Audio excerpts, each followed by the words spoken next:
la semaine, Dieu nous a bénis à travers son serviteur, notre pasteur, le pasteur Freddy, qui nous a richement bénis le mercredi et le vendredi. Nous rendons grâce à Dieu pour sa vie et pour les efforts qui ne cessent de déployer afin que nous qui sommes chez nous, nous arrivons à demeurer en communion avec le Seigneur. Ce matin, nous sommes là et j'aimerais juste nous parler de la foi que nous devrions mettre dans la parole de Dieu. Bien-aimés, nous devions savoir que la parole de Dieu est surnaturelle. La parole de Dieu est une parole bénie. La parole de Dieu est éternelle dans sa durée.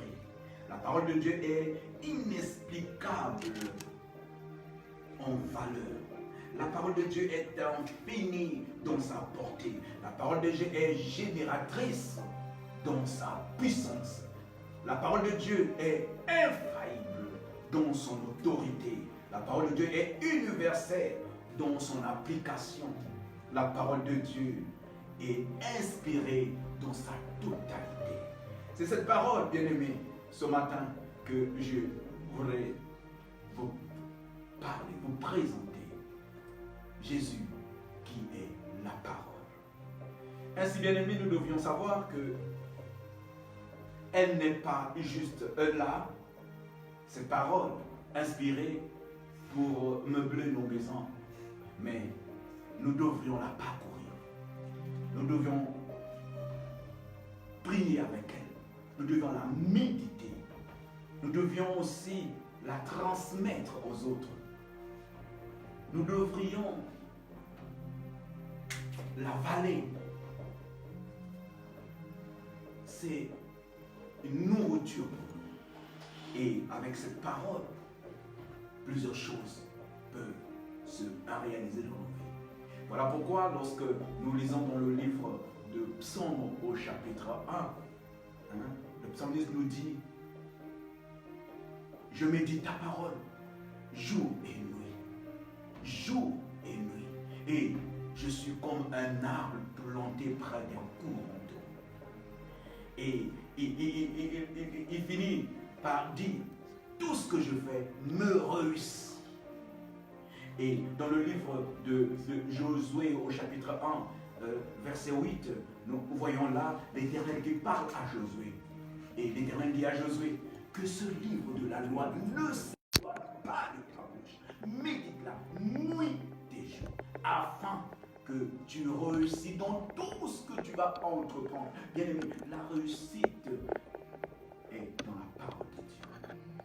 Nous ne pouvons pas réussir sans la parole de Dieu.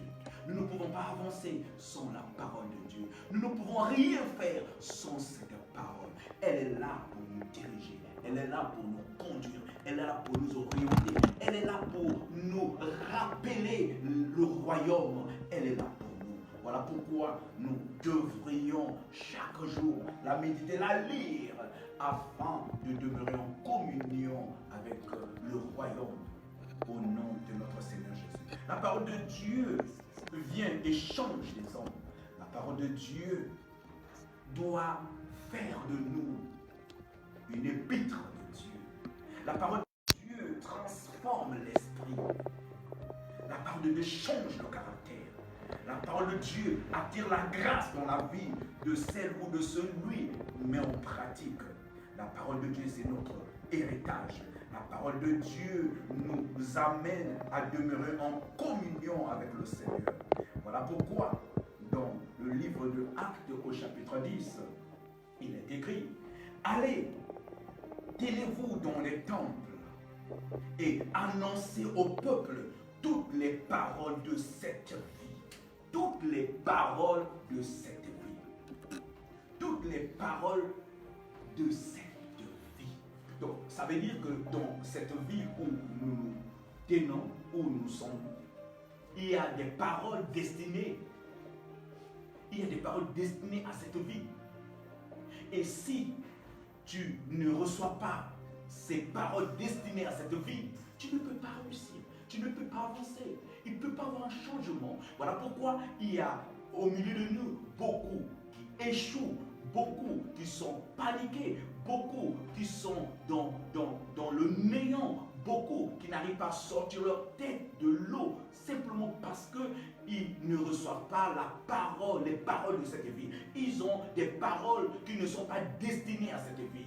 Des paroles telles que tu es un échec, tu es une poubelle, tu es abandonné, tu es rejeté, on ne t'aime pas, personne ne s'occupe de toi, Dieu n'existe pas. Ça, ce sont des paroles qui ne sont pas de cette vie. Les paroles de cette vie se trouvent dans les Écritures.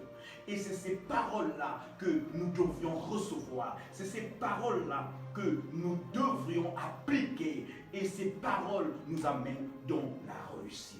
Et lorsque nous lisons dans 2 Corinthiens chapitre 5, verset 17, la Bible parle de la nouvelle création. Les choses anciennes n'existent plus, mais c'est des nouvelles choses qui ont place en nous. Les choses nouvelles. Et ces choses nouvelles-là ont dans leur sein les paroles de cette vie. Voilà pourquoi, bien aimés, nous avons véritablement besoin d'entendre les paroles de cette vie. Nous avons besoin de mettre notre foi dans les paroles de cette vie qui sont annoncées par des oins que Dieu a mandatés. Merci Seigneur. Bien aimés, nous allons voir dans Jean chapitre 4 l'histoire de la femme samaritaine. Vous voyez, et là, on parle de cette femme dans ce livre de Jean chapitre 4, à partir du verset, nous pouvons prendre à partir du verset 6. La Bible dit, là se trouvait le puits de Jacob. Jésus, fatigué du voyage, était assis au bord du puits. C'était environ la 6e heure. Une femme de Samarie vit puiser de l'eau. Jésus lui dit, donne-moi à boire, car ses disciples étaient allés à la ville pour acheter les vivres. La femme samaritaine lui dit, comment toi qui es juif me demandes-tu à boire, à moi qui suis une femme samaritaine? Jésus, en effet, les Juifs, en effet, n'ont pas de relation avec les Samaritains. Jésus lui répondit, si tu connaissais le don de Dieu, et qui est celui qui te dit, donne-moi à boire, tu aurais toi-même demandé à boire, et il t'aurait donné l'eau de vie. L'eau vive. Alléluia. L'eau comment? Jésus est celui qui donne l'eau vive, l'eau de la vie, l'eau qui purifie, l'eau qui lave, l'eau qui nous présente pure devant notre Seigneur. Alors, au verset 13, au verset 11, la femme répondit, Seigneur, tu n'as rien pour puiser. Et le puits est profond. D'où aurais-tu donc cette eau vive? Et tu manques moi de surtout, afin que je n'ai plus soif et que je ne vienne plus puiser ici. Jésus, appelle ton mari et viens ici. La femme lui répondit, je n'ai point de mari. Jésus lui dit, tu as eu raison de dire, je n'ai point de mari, car tu en as eu 5. Et celui qui est avec toi maintenant n'est pas ton mari. En cela, tu as dit vrai. Voilà, nous avons là l'histoire de la Samaritaine et le Seigneur Jésus. Une rencontre qui a changé cette vie, cette femme. Cette femme qui avait certainement une vie désordonnée. Parce que le texte nous parle de ses 5 maris et puis celui qu'il avait, c'est-à-dire 6. Donc, une femme qui va de mari en mari, nous pouvons déjà imaginer quelle vie elle mène. Mais nous ne voulons pas vraiment s'attarder sur la vie de la femme. mais c'est surtout sur cette rencontre. Vous savez, il y a toujours un moment où tout à coup une porte s'ouvre et vous faites une rencontre qui change votre existence. Elle était une poubelle certainement pour la nation. Elle était une poubelle pour la société. Elle était une poubelle pour les femmes de son village. Mais vous savez, Jésus n'a pas eu honte de s'approcher d'elle et de parler d'elle de l'eau vive. L'eau vive. L'eau vive qui détient la parole du change. Et lorsqu'elle a entendu de Jésus qu'elle pouvait recevoir de lui l'eau vive, alors elle a ouvert son cœur. Le changement ouvre le cœur. Quand vous mettez votre foi dans la parole, quelque chose se passe en vous. Quelque chose se passe en vous, votre cœur s'ouvre et vous ne pouvez plus vous cacher, vous ne pouvez plus cacher quoi que ce soit, tout s'ouvre en vous. Elle était prête à libérer son cœur, elle était prête à donner tout afin de recevoir l'eau de la vie. Voilà pourquoi, lorsque Jésus parlait de son mari, elle n'a pas eu honte de dire « j'ai pas de mari ». Elle a reconnu que tous ces maris qui sont passés dans sa vie n'étaient pas ses maris. C'était pas une bonne vie, c'était pas une bonne chose, mais elle était en face d'une personne qui pouvait changer son existence, une personne qui pouvait changer sa vie, une personne qui pouvait la redonner cette valeur. Voilà pourquoi elle a saisi l'occasion. Et je peux te dire encore ce matin, bien-aimé, saisis l'occasion. Parce que les paroles que tu entends, ce sont des paroles de cette vie. Les paroles de cette vie qui viennent pour changer, qui viennent pour révolutionner, qui viennent pour te redonner de la valeur, qui vient pour te porter dans l'excellence, qui vient pour te redonner espoir. Car dans ces périodes de crise mondiale, il y a des gens qui ont perdu espoir. Ils n'entendent que des mauvaises nouvelles, des paroles qui ne sont pas de cette vie. On ne parle que des morts, on ne parle que d'enterrement, on ne parle que de ceci ou de cela. Les gens sont paniqués, les gens sont dans l'angoisse, ils ne savent même point ce qui va arriver demain. Mais je te dis ce matin, bien-aimé, toi qui m'entends, toi qui me suis, il y a des paroles de cette vie.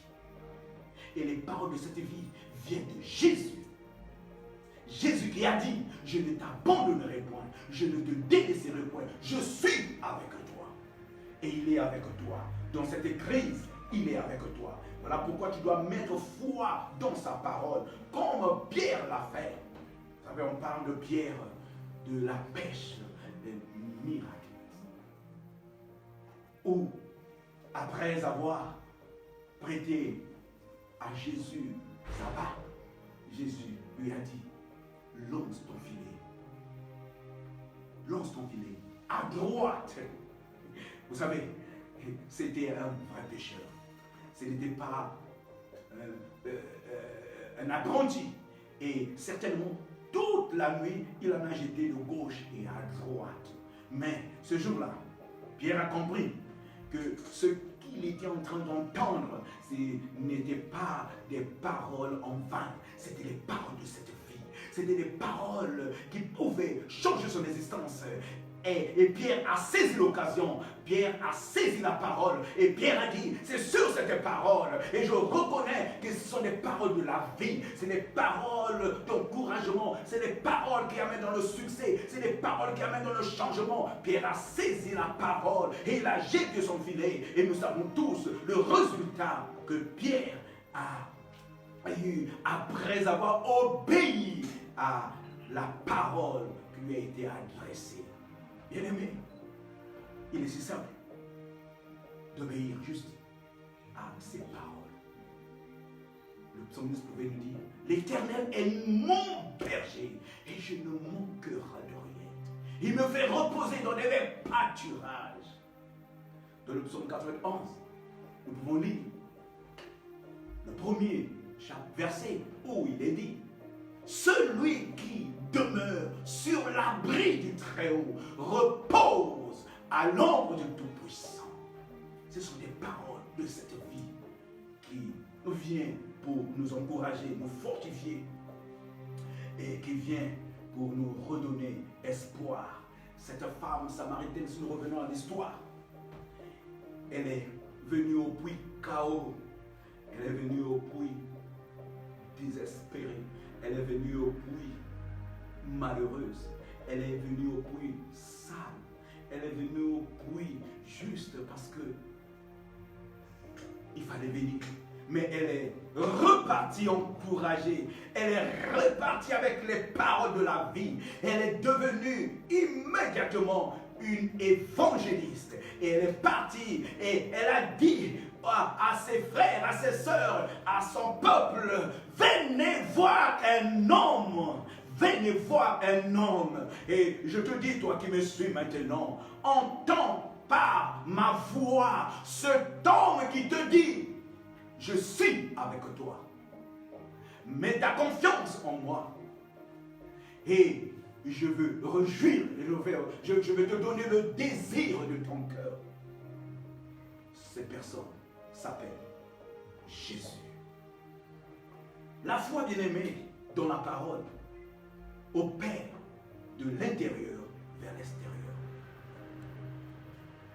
La foi dans la parole nous amène à poser des actes divins. La foi dans la parole nous permet d'élever notre âme au Seigneur. La foi dans la parole permet à ce que la main de Dieu, la main invisible, descend et nous conduit. La foi dans la parole vient et nous fait grandir, ouvre les opportunités et nous permet de vivre par la puissance de l'Esprit de Dieu. Romains au chapitre 1, verset 17. Gloire au Seigneur. Je vais lire pour nous. Romains au chapitre 1, verset 17. La Bible dit dans ce chapitre 17 que parce qu'il lui est révélé la justice de Dieu par la foi et pour la foi, selon qu'il est écrit, le juste vivra par la foi. Mais de quelle foi il s'agit-il? De quelle foi? La Bible nous dit que Jésus est le consommateur de notre foi. Et lui-même, Jésus a dit, quand je reviendrai, je trouverai la foi. Mais la foi en quoi? La foi dans la parole de Dieu. La foi dans cette parole qui est notre testament. La foi dans la parole que Jésus nous a laissée comme testament. La foi dans cette parole qui est la parole de Dieu. Voilà pourquoi, bien aimé, pour que nous arrivons au Dieu, que nous arrivons à triompher, à vaincre et à demeurer victorieux, nous avons besoin de mettre notre foi dans la parole de Dieu. Ce matin, je me veux m'adresser à toi qui me suis. Il n'est pas trop tard. Il n'est pas trop tard simplement parce qu'il y a encore une place, surtout pour toi, auprès du Seigneur. Il y a des trônes qui ont besoin de X, de Y, des enfants d'Abraham. Parce que ces trônes ont été dressés pour vous. Voilà pourquoi j'aimerais ce matin que tu saisis ces mots pour donner ta vie à Jésus. Pour lui confier ta vie. Car Jésus est celui qui ne peut point te décevoir. Le juste tombe, Dieu le relève. Le malheur atteint le juste, mais Dieu le secourt. Pourquoi? Parce que le juste est la prunelle de l'œil de Dieu. Le juste est secouru parce que le juste est un enfant de Dieu. Le juste est une fille ou un fils d'Abraham. Et Dieu a tissé une alliance avec Abraham pour secourir tous ses descendants. Et tu es un descendant d'Abraham. Et tu as cette grâce d'être secouru. Alors, je t'invite de ne pas voir à ta catégorie, de ne pas voir aux situations d'hier, de ne pas voir ou entendre les paroles qui ne sont pas de cette vie. Car l'ennemi a introduit les paroles qui ne sont pas de cette vie, des paroles qui sont venues des ténèbres, afin de te décevoir, afin de te décourager. Mais je veux te dire en ce matin que Dieu t'aime tel que tu es. Dieu t'aime dans ton péché, Dieu t'aime dans ta boue, Dieu t'aime. Tu es peut-être une poubelle pour plusieurs, mais ce matin, je veux te dire que on peut laver la poubelle. On peut nettoyer la poubelle. La poubelle peut devenir un vase d'honneur. Tu es un vase d'honneur. Tu es un vase d'honneur. Et quelque chose peut changer ce matin dans ta vie. Si seulement tu te tournes vers celui qui a dit, je ne t'abandonnerai point. Je suis avec toi. Celui qui a accepté d'aller à la croix pour toi. Celui qui a fait couler son sang. Celui qui a porté ton péché. Celui qui a dit, Père, pardonne-leur. Celui qui a pris ta place. Celui-là, il est digne de confiance. Et aujourd'hui, il peut te recevoir et changer ton existence. Marcher avec toi, courir avec toi, s'élever avec toi, dormir avec toi. Car celui-là ne sommeille ni ne dort. Alors, bien-aimé, je t'invite juste à répéter après moi ces paroles. Seigneur Jésus, tel que je suis, je viens à toi. Dans mon péché, dans mon ignorance, je viens à toi. Prends-moi, pardonne-moi, purifie-moi, sauve ma vie. Je veux me confier à toi. Je te donne mon âme, mon esprit et mon corps. Je veux faire partie de ton pâturage. Je te reçois comme Seigneur et Sauveur. Merci. Alléluia. Gloire à Dieu. À l'instant même, comme l'homme à la croix avec Jésus a reçu du Seigneur Jésus, aujourd'hui même, tu seras avec moi au paradis.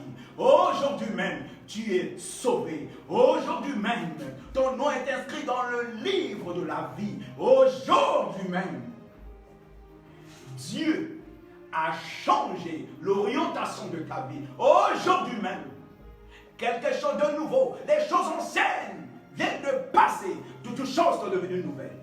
Gloire à Dieu pour toi. Gloire à Dieu pour toi. Parce que tu as fait le bon choix. En mettant ta foi dans la parole, tu as été sauvé. Que Dieu te bénisse. Que Dieu te bénisse. Heureux ce matin, car j'entends une femme qui crie gloire à Dieu. J'entends un homme qui crie gloire à Dieu. J'entends une famille qui crie gloire à Dieu. Et je crois que quelqu'un vient d'être sauvé. Je crois qu'une femme vient d'être sauvée. Je crois qu'une famille vient d'être sauvée. Ici au Sénégal et quelque part dans le monde. Alléluia. Seigneur, je ne peux que te remercier. Je ne peux que louer ta grandeur. Je ne peux que élever ta majesté de ce que le ciel est ouvert ce matin pour un homme, pour une femme, pour une famille. Gloire à Dieu. Je rejoins les milliards des anges qui célèbrent l'arrivée de ces nouveaux nés au nom de Jésus. Au nom de Jésus. Gloire à Dieu. Je ne peux que acclamer. Je ne peux que acclamer ce que Dieu a fait ce matin est merveilleux, est magnifique et est cassé. excellent. Merci Seigneur. Merci mon Dieu. Alléluia. Amen. Ce matin, avant que nous nous séparons, nous voulons encore une fois, avec l'onction d'huile, nous qui sommes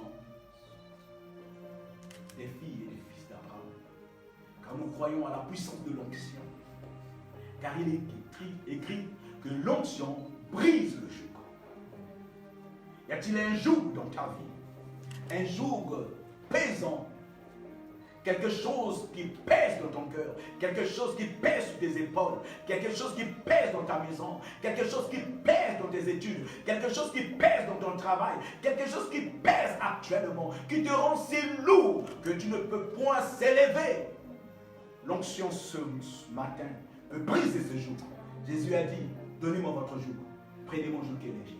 Alors, avec l'application de l'onction ce matin, tout joug qui n'est pas de Dieu sera brisé. Tout ce qui Dieu n'a pas créé dans ta vie sera détruit. L'onction va briser le jour. L'onction va briser la malédiction. L'onction va briser l'échec. L'onction va briser les liens démoniaques, sataniques qui te retiennent captif. L'onction va briser l'esprit de la maladie. L'onction va briser l'esprit de la servitude. L'onction va briser tout ce que Dieu n'a pas planté dans ta vie. L'onction va te rendre léger, afin que tu apprends à courir avec notre Seigneur Jésus. Merci Père. Cette onction est déjà bénie. Nous voulons l'appliquer dans le nom de Jésus. Car tout ce qui est dit dans cette onction va s'accomplir ce matin dans le nom de Jésus. Alors bien-aimé, toi qui as préparé ton onction là où tu es, tu vas prendre, tu vas mettre sur la paume de ta main et tu poseras ceci sur ton front et tu déclareras après moi, au nom de Jésus.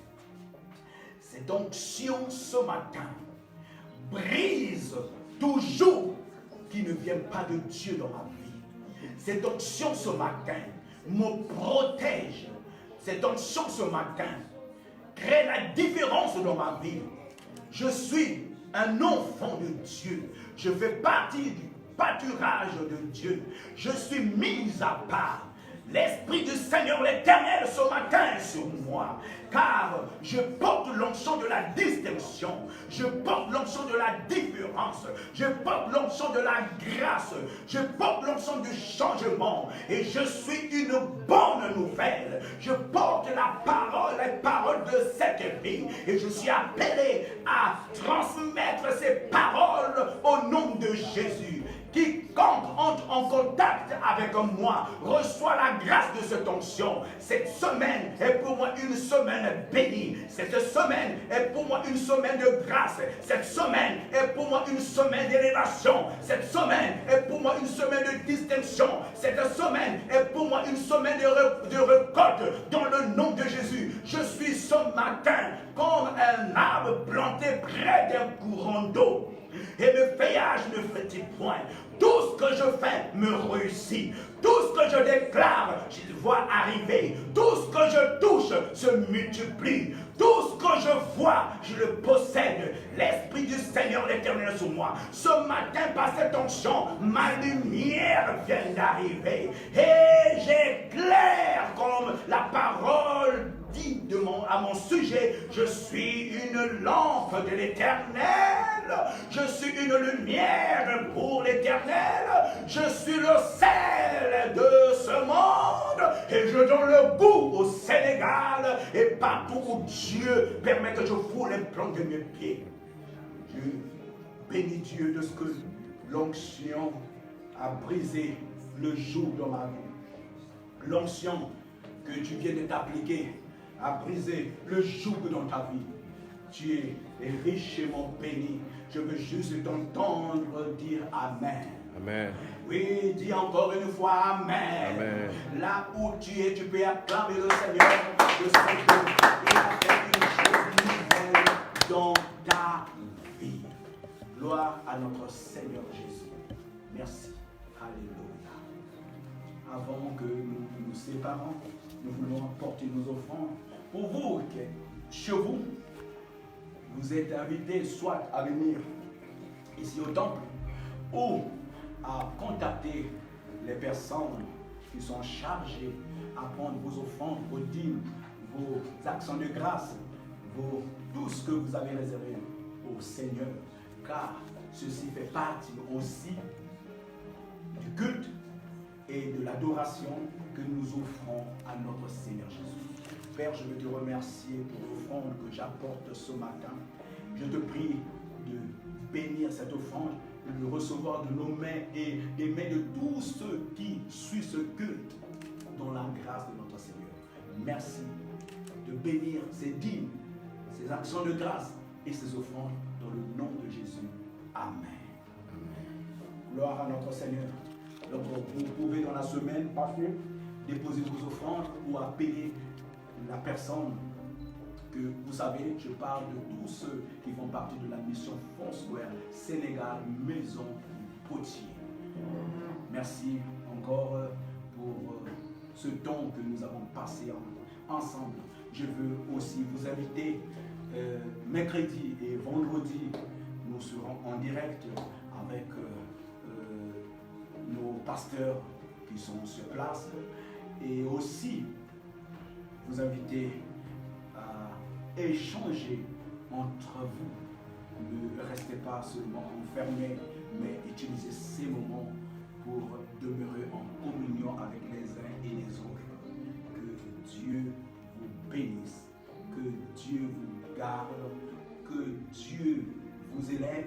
Nous allons ensemble partager la grâce. Le psaume 23, 5 à 6. Oui, reste devant moi, en face des adversaires. Tu dis comme tu l'as fait ce matin, et ma coupe déborde. Je peux déclarer très haut, oui, le bonheur et la grâce va m'accompagner tous les jours de cette journée, tous les jours de cette semaine. Et moi, j'ai décidé de demeurer dans la maison du Seigneur jusqu'au retour de notre Seigneur Jésus. Amen, amen, amen. Merci et à bientôt.